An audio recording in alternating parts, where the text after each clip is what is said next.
তো আজকের আমাদের যিনি অতিথি তিনি none other than সিফাতুল্লাহ খান, যিনি কিনা আমার একজন শিক্ষার্থী, আমি আগেই বলেছি। তো তার সাথে আমরা কথা বলবো, তাকে বোঝার চেষ্টা করব, জানার চেষ্টা করবো এবং আশা করি আপনাদের ভালো লাগবে। তো শুরুতেই সিফাতকে জানতে চাইবো যে আপনি কেমন আছেন, আপনি এখন কি করছেন? আলহামদুলিল্লাহ স্যার, আলহামদুলিল্লাহ। Thank you for having me. আমি আলহামদুলিল্লাহ খুবই ভালো আছি, better than I deserve. And in terms of my occupation, I'm an entrepreneur, so I have a online business. It's a marketing agency basically, so I'm just working on it. তো আমি যেটা শুরুতেই বলছিলাম যে আপনার যে ফিলোসফিক্যাল জায়গা সেটা সবার থেকে আলাদা। কেন আলাদা এটা আমি একটু বলে নেই এখানে। যে আমরা যারা এডুকেটর, একাডেমিক, তারা সবসময় চাই যে আমাদের ছেলেমেয়েরা সঠিক শিক্ষায় শিক্ষিত হবে।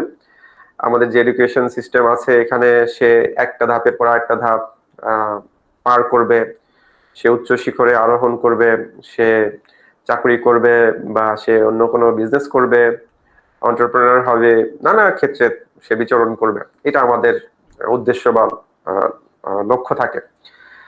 কিন্তু আমি সিফাতের মধ্যে দেখতে পেলাম যে আমাদের যে প্রচলিত কনভেনশনাল বা ট্রেডিশনাল শিক্ষা ব্যবস্থা আছে এই শিক্ষা ব্যবস্থায় তিনি এনজয় করছেন না, বা এটার প্রতি তার চরম অনীহা, এবং তারই ধারাবাহিকতায় তিনি অনেক দিন যাবৎ আমাদের যে শিক্ষা প্রতিষ্ঠান আমি যেখানে এখনো আছি সেখান থেকে তিনি পজ নিয়েছে অথবা লিভ নিয়েছে অথবা ডিসকন্টিনিউড হিসেবে তিনি আছেন এখনো। তো এটা কেন, এবং আপনি কেন আমাদের প্রচলিত যে শিক্ষা পদ্ধতি, শিক্ষা ব্যবস্থা আছে এটার প্রতি অনীহাটা আপনার কেন, এটা আমার প্রথম জিজ্ঞাসা। তো স্যার এখানে অনেকগুলো লেয়ার আছে।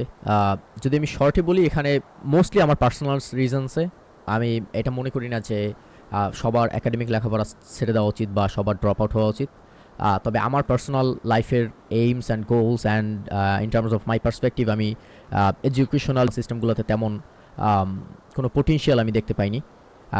এর অন্যতম কারণগুলো হচ্ছে গিয়ে এডুকেশনাল সিস্টেম হচ্ছে গিয়ে ইন মাই ওপিনিয়ন প্রচুর আনফেয়ার। যদি আমরা দেখি আমাদের এডুকেশনাল সিস্টেমে কীভাবে করে কোনো স্টুডেন্টকে ভ্যালিডেশন দেওয়া হয় বা কোনো স্টুডেন্টকে যোগ্য কতটা কি এটা ডিসাইড করা হয়, এটা হচ্ছে গিয়ে আমরা দেখতে পাই যে তাদের সার্টিফিকেটের উপরে। অ্যান্ড যদি আমরা সার্টিফিকেটগুলোর দিকে তাকাই তাহলে হচ্ছে গিয়ে সার্টিফিকেটগুলো তাদেরই ইউজুয়ালি ভালো হয় যারা হচ্ছে গিয়া হয় তারা তাদের আর্লি লাইফে বা in terms of like financially তারা মোটামুটি স্ট্যাবলিশড, অ্যান্ড দেন তারা অনেক হেল্প পাইছে তাদের ফ্যামিলি ফ্রেন্ডসের মাধ্যমে হয়তো বা, অ্যান্ড দেন তারা ভালো করতেছে। এবং এখানে তাদের বায়োলজিক্যাল একটা ব্যাপার আছে, এটা হচ্ছে গিয়ে অনেকের শ্রবণ শক্তি অনেক ভালো। সো আমার মনে আছে আমি ক্লাস 9-এ থাকতে আমার একটা বন্ধু ছিল যার নাম ছিল মাসুম। সো ও যেটা করতো যে আমরা আমরা যদি স্যারে যদি একটা পেজ মুখস্থ করতে যেত, আমাদের 2 লাইন মুখস্থ করার মধ্যে ওর পুরো পেজ মুখস্থ হয়ে যেত।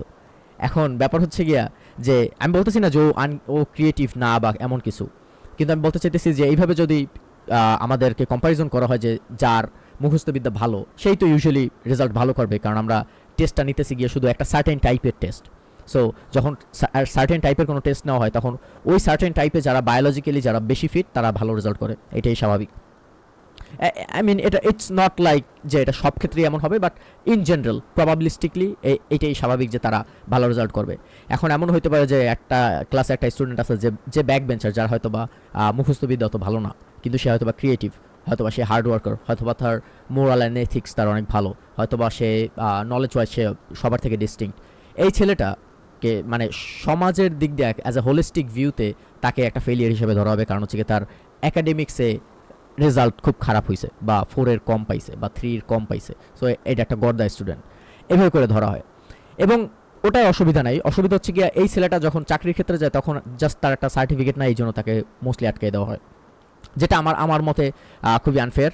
এবং এটা থেকে আমরা আস্তে আস্তে আমি দেখতে পাইতেছি যে আমরা আস্তে আস্তে অ্যাজ এ হোল আমরা সরে আসতেছি, যে আমরা এখন আর ওই একাডেমিক যে তোমার লাগবেই যে একটা সার্টিফিকেট ওইটা তেমন আর এখন দেখে না, কারণ দিন শেষে বিজনেস কামস ফার্স্ট। সো আমার বিজনেস আমি যদি কাউকে হায়ার করি তার একটা সার্টিফিকেটের কারণে আমি তারা হায়ার করবো না, আমি ইউজুয়ালি আমি তারা হায়ার করবো তার আসলে কী বলে সে আসলে কোন ক্যালিবারের স্টুডেন্ট বা কোন ক্যালিবারের পার্সন ওইটার উপর বেস্ট করে। সো এইগুলো হচ্ছে গিয়া স্বল্প কিছু কারণ যে কারণে আমার মনে হয় একাডেমিক সিস্টেম হচ্ছে গিয়া সবার জন্য না। এবং খুব কম একটা খুব ছোট্ট একটা পার্সেন্টেজ মানুষ আছে যাদের জন্য একাডেমিক সিস্টেম একদমই না, তার মধ্যে ফর্চুনেটলি অর আনফর্চুনেটলি আমি পড়ি। এবং আরেকটা জিনিস হচ্ছে গিয়ে টাইমিং অনেক ম্যাটার করে। সো একটা সময় ছিল যখন হয়তো বা গত 5 বছর বা 10 বছর আগেও যখন একটা সার্টিফিকেটের হয়তো বা একটা দাম ছিল একটা অন্য রকমের, যে ওকে তুমি সিএসসি ইঞ্জিনিয়ার বা তুমি হচ্ছে গিয়ে অমুক ইঞ্জিনিয়ার বা হচ্ছে গিয়ে তুমি জাস্ট 10 পাস করছো, 2000 সালের দিকে 10 পাসেরও অনেক মূল্য ছিল। কিন্তু আমরা দেখতে পাইতেছি যে অ্যাজ এ হোল যেহেতু আমরা মানুষ হিসাবে আমাদের দেশের মানুষজন সবাই বিভিন্নভাবে নলেজেবল হইতেছে এবং তাদের সার্টিফিকেটের বাড়তেছে, বেস লাইন, এর মানে হচ্ছে গিয়ে যে প্রতি বছর নতুন নতুন সার্টিফিকেট আসতেছে, কিন্তু ওই অনুযায়ী চাকরি তৈরি হইতেছে না, কারণ জাস্ট সার্টিফিকেটের উপর বেস্ট করে কেউ কারো চাকরি দেয় না ইউজুয়ালি। সে টাইমিং এখন অত ভালো বা আমরা ওই ভালো দিকে আগাইতেছি যেখানে একাডেমিক একটা সার্টিফিকেট বা একাডেমিক এডুকেশনের একটা খুব ভালো মূল্য থাকবে।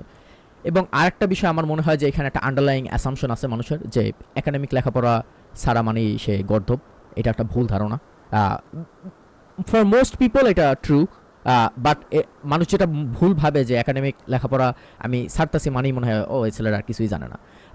আমার কাউন্টার আর্গুমেন্ট হচ্ছে গিয়া আমি বলতে পারি যে একাডেমিকে যারা খুব ভালো করতেছে তারা পৃথিবী সম্পর্কে কম জানে, কারণ তারা অন্যদিকে সময় দিতে পারতেছে না। এবং যারা যেমন আমি এখনও কনস্ট্যান্টলি লেখাপড়া করি, মানে আমি এখনও পড়ি টড়ি, অন অ্যান অ্যাভারেজ 1 থেকে 1.5 ঘন্টা আমার পড়া হয়, মাঝে মাঝে তার বেশিও 6 ঘন্টাও আমার পড়া হয় যখন আমি ফ্রি টাইম থাকি। সো আমি শেখার আমার শেষ নেই, এখন আমি বিভিন্ন জিনিস নিত্য নতুন শিখতেছি। সো একাডেমিক্যালি কেউ লেখাপড়া ছাড়লে যে সে গড দ্য স্টুডেন্ট বা সে একটা failure, I don't think that's true. এবং আমার দেখা এখন অবধি আহ, আমি এই অনলাইন বিজনেস আমি করতেছি প্রায় এই close two 3 years now, and এখন অবধি আমি যতজন হাইলি সাকসেসফুল মানুষের সাথে আমার পরিচয় হয়েছে এবং যাদের সাথে আমি এখন ক্লোজ আছি, এরা সবাই ড্রপ আউট। এরা এমন কেউ নাই যে যারা একাডেমিকে খুব ভালো করছে অ্যান্ড দেন একাডেমিকভাবে তারা করে গেছে। এটা নিয়ে আমরা হয়তো বা পরে কথা বলতে পারি যে কী কারণে এই প্যাটার্নটা আমরা লক্ষ্য করতে পারি, but in general I don't think যে একাডেমিক লেখাপড়ার টাইমিংটা আমাদের এখন আপাতত ঠিক বলে আমার মনে হয় না।